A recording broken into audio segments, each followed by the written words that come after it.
दोस्तों शेयर बाज़ार में अगर आप कामकाज करते हो तो उसमें डिसिप्लिन होना बहुत ज़्यादा ज़रूरी है। अब डिसिप्लिन की जब भी बात आती है तो हमें ये लगता है कि केवल हमें इन्वेस्टिंग करना है, यही डिसिप्लिन होता है। टाइम टू टाइम हमें स्टॉक्स को एक्यूमुलेट करते रहना है, वो एक तरीका है दोस्तों। लेकिन डिसिप्लिन का यहाँ पर दूसरा जो इम्पॉर्टेंट तरीका होता है वो स्टॉप लॉस का भी होता है कि कहाँ पर आपको एग्ज़िट लेनी है स्टॉक्स में से। क्योंकि ऐसा बिल्कुल ज़रूरी नहीं है कि अगर स्टॉक ऊपर जा रहा है तो वो नीचे कभी भी नहीं आ सकता है। अब यहाँ पर शेयर बाज़ार में अन्य प्रकार के निवेशक होते हैं। एक होते हैं वे जो लॉन्ग टर्म इन्वेस्टमेंट का हॉरिजॉन रखते हैं और उनका सिर्फ प्राइमरी ऑब्जेक्टिव ये है कि मुझे इस बिज़नेस में इंटरेस्ट है तो मुझे इस कंपनी के स्टॉक्स को एक्यूमुलेट करते रहना है। ये वीडियो उनके लिए बिल्कुल भी नहीं है। दूसरे प्रकार के निवेशक ये होते हैं कि वो इन्वेस्टमेंट तो करते हैं लेकिन विथ एग्जिट स्ट्रेटेजी के साथ करते हैं कि मुझे 15% मिल गए, 12% मिल गए, 20% मिल गए, 25% मिल गए। इस तरीके का उनका एक गोल रहता है, उस गोल के हिसाब से वो इन्वेस्टमेंट करते हैं। तो ये वीडियो उनके लिए है क्योंकि यहाँ पर मैं आपके साथ अपर गोल शेयर नहीं करूँगा।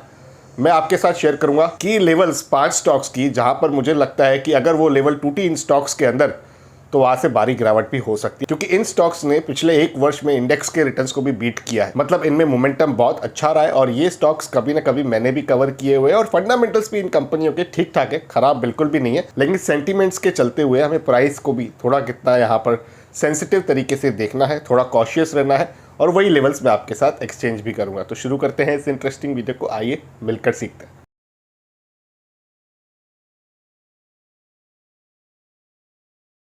दोस्तों यहाँ पर जो पहली कंपनी मैंने पिक की है बहुत ही बढ़िया कंपनी है, पावर सेक्टर की कंपनी एनटीपीसी। अब इसके लिए भी मैं क्यों कह रहा हूँ कि यहाँ पर हमें थोड़ा कॉशियस होना चाहिए, क्योंकि जिस हिसाब का मोमेंटम यहाँ पर स्टॉक प्राइस में आया है, आप ये देख पा रहे हो, मैं ये लाइन क्रिएट कर रहा हूँ आपको समझाने के लिए।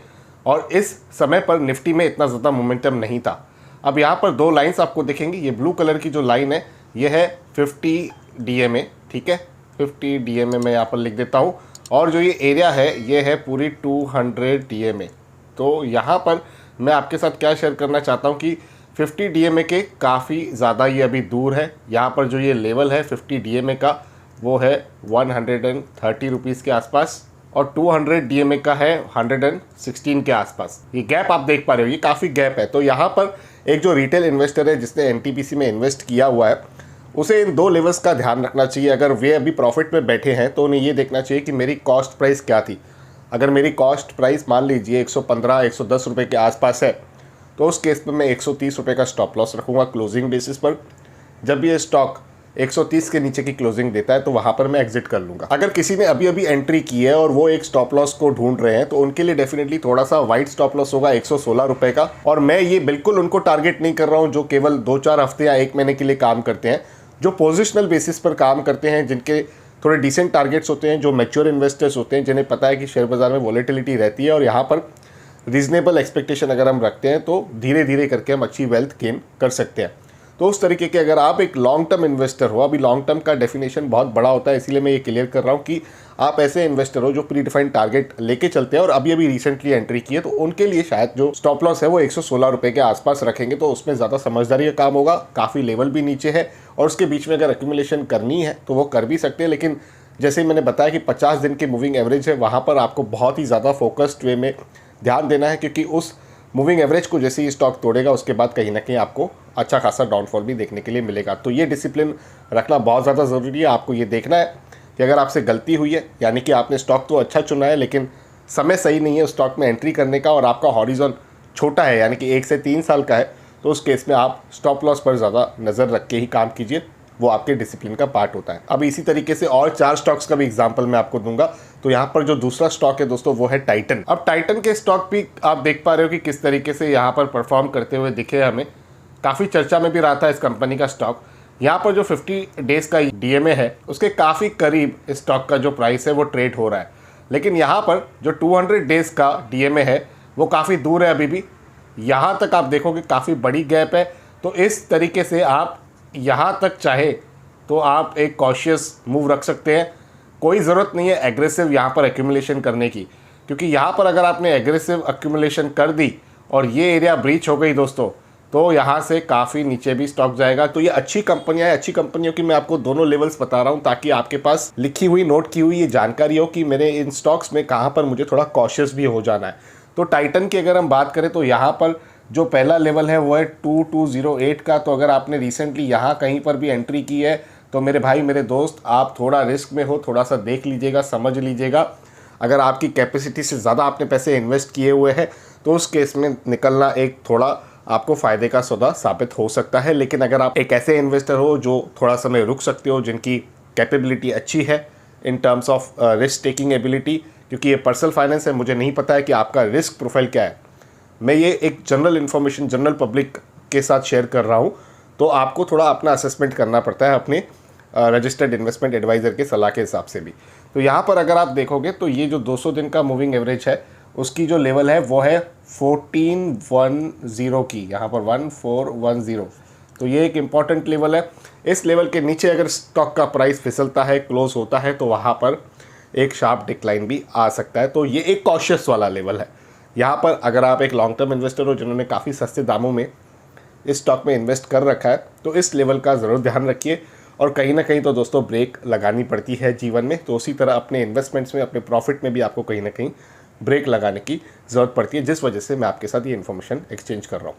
अब तीसरे स्टॉक की तरफ बढ़ते हैं जो है ONGC। अब ONGC यहाँ पर डिस्पाइट मार्केट कितना भी करेक्ट हुआ, इस स्टॉक ने आपको बहुत ही अच्छे यहाँ पर मूव्स दिए और मुझे लगता है कि काफ़ी रिटेल निवेशक तो यहाँ से एक दो बार एंट्री एग्जिट भी कर चुके होंगे। खैर यहाँ पर भी अगर स्टॉक के हम चाल को देखें तो 50 डेज़ के अगर मूविंग एवरेजेस को देखें तो उससे करीब करीब ये 15 से 20 रुपए की दूरी पर अब इस समय ट्रेड कर रहा है, क्योंकि यहाँ पर 50 डेज़ की जो मूविंग एवरेज है वो है 145 रुपए की, और यहाँ पर 200 डेज़ की जो मूविंग एवरेज है वो करीब करीब है 126 रुपए की। और इस समय जिस समय मैं इस वीडियो को रिकॉर्ड कर रहा हूँ उस समय इस कंपनी का जो स्टॉक है वो 166 रुपए के आसपास ट्रेड कर रहा है 166 रुपीज़ पर।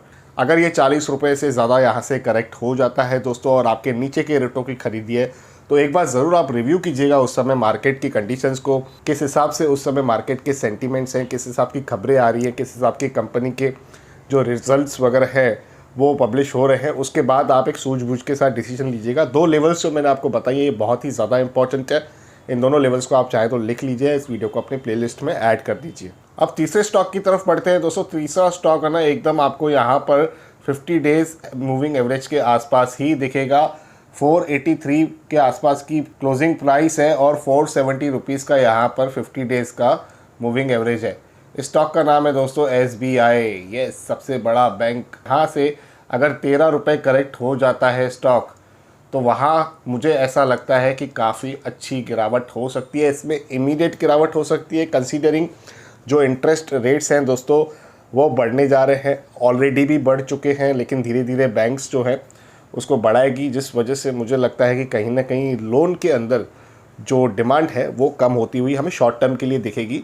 Till the time people will adjust this, जब तक लोग इस बढ़े हुए ब्याज दर को एडजस्ट कर सके, अपने वर्किंग को इसके हिसाब से बिठा सके, वो एक शॉर्ट टर्म पीरियड के लिए इम्पैक्ट आ सकता है, जिस वजह से मुझे लगता है कि इसमें तो आपको 200 दिन के मूविंग एवरेज तक यहाँ पे जो है 328 रुपये की बिल्कुल भी वेट नहीं करना चाहिए।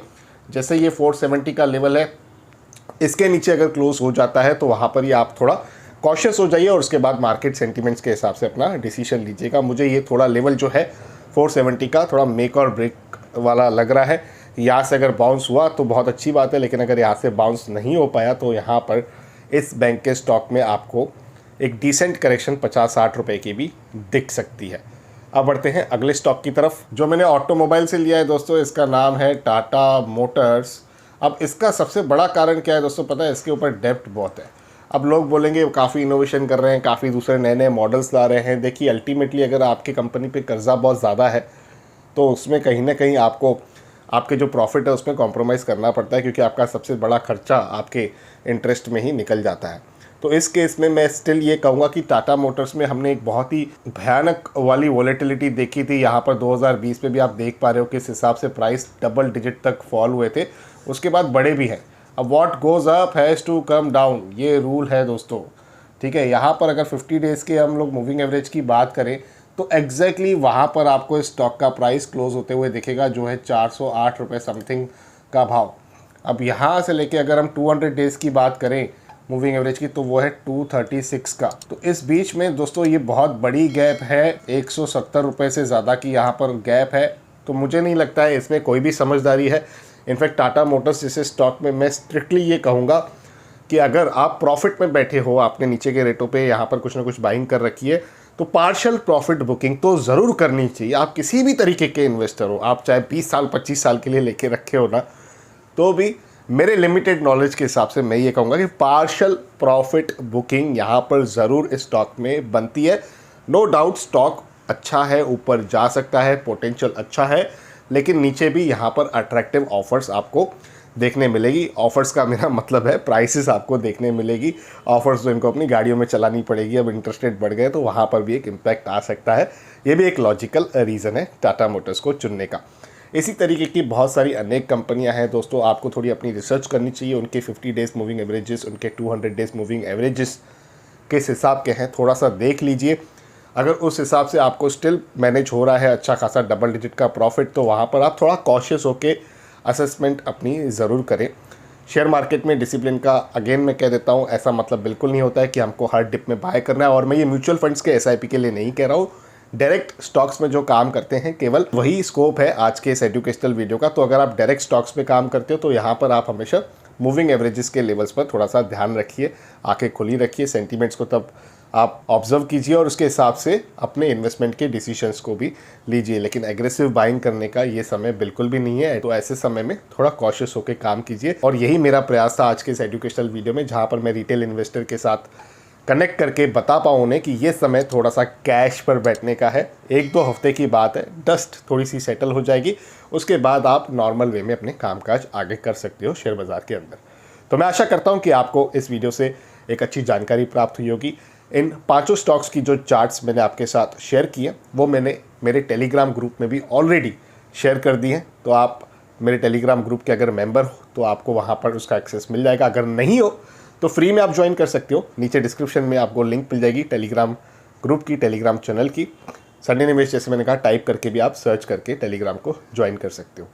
और पर्सनल फाइनेंस से रिलेटेड वीडियोस देखना पसंद है तो मेरे इस यूट्यूब चैनल को सब्सक्राइब करें, बेल आइकन को दबाएं, ताकि मेरे आने वाले सारे वीडियोस का अपडेट आप तक पहुंच भी सके। इसके साथ करते हैं कंक्लूड आज के इस एजुकेशनल वीडियो को। जल्द मिलते हैं किसी और इंटरेस्टिंग टॉपिक के साथ किसी और दूसरे वीडियो में। तब तक अपने हेल्थ का और वेल्थ का ज़रूर अच्छे से ख्याल रखिएगा।